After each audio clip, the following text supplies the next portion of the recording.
This dynamic conference focused on connectivity, progressive science, and international outreach is nearing its end. The last day emphasized research.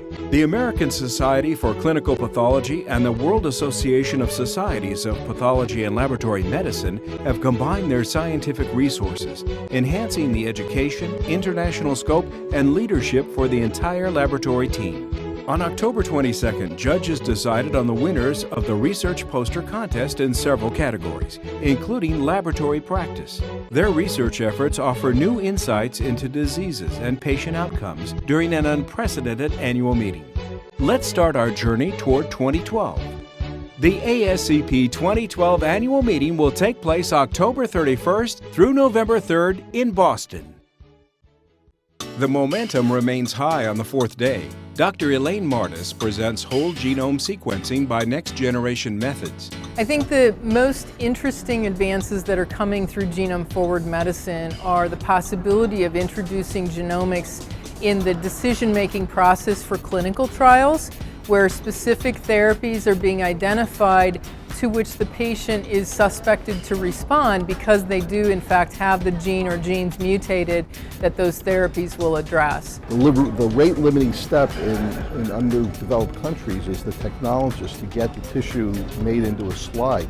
Once we have the slide, there's technology that a pathologist anywhere in the world can read the slide through a telepathology system.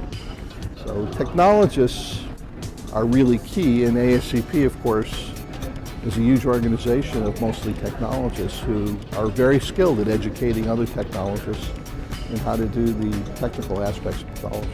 We've had over 2,300 people attend, and the three reasons why we feel this has been most successful is because of the global outreach. That is, we have many countries participating in this meeting. The second reason I think that it's been an incredibly successful meeting is because of our speakers. Clearly, we have had the former president. We've also had Paul Farmer, who was with Partners on Health.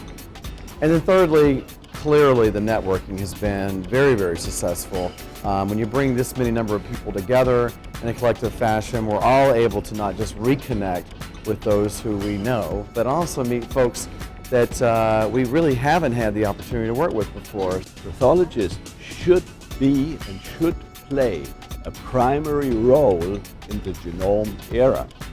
And for this reason, they need to be familiar with molecular testing, with selecting the appropriate specimens, and high quality genome analysis will be critical to implement in future personalized medicine.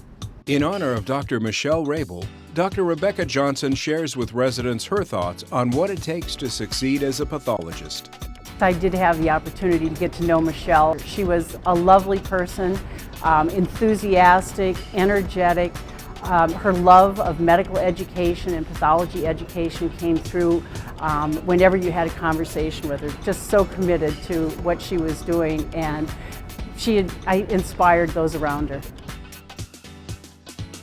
But I really am surprised, and I thank all the committee for this award that is really important, and also my co-workers that are the most important part of the group. Oh, I definitely recommend membership in the ASCP and becoming a representative as well. It's without any hesitation. It's been one of the most fantastic learning experiences that I've had as a resident at the program. There's so much to learn, there's so many people to meet, so much networking that you can have from it, and it's very important as a resident to leave the little niche that you have in your resident program and take a wider view of the whole pathology community and learn much more from your peers as well as from the other pathology attendings out there. So it's something I definitely recommend. Just attending the meeting and becoming a rep and being a member of ASCP has really opened my eyes and broadened my horizons in terms of being a pathology resident. 9 ASCP ambassadors demonstrated their prowess in laboratory science to honor students in science from Clark High School in Las Vegas. The recently certified laboratory professionals motivated students to consider careers in the medical lab. Well, I had actually already been talking to other students and doing career fairs before I became an ambassador, so it was something I was already doing.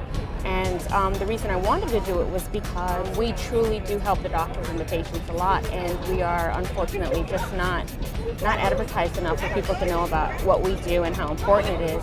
So I wanted to educate students. When I saw the program, there was an ambassador program, I decided, well, I'm already doing this, why not be doing it and have the resources so I can do it with a little bit more effectiveness, a little bit more advertising and capability to reach out to people a little bit better than what I'm already doing. To me, the anatomical pathology, I think, sounded most interesting because I was always into that. And also forensic pathology seemed pretty interesting because it's obviously interesting going to a hands-on field where you can actually solve crimes and stuff like that. So I want to help contribute in the field I'm interested in, which is science. I really like the behind-the-scenes analysis stuff, you know, like looking at the tumors after surgery, because I enjoy hands-on analysis stuff. Before my presentation, a large majority of the students had never even heard of a career in laboratory medicine. And then after my presentation, more than half the students were actually interested in pursuing a career in laboratory medicine. It just showed that this program really did have an impact on the students.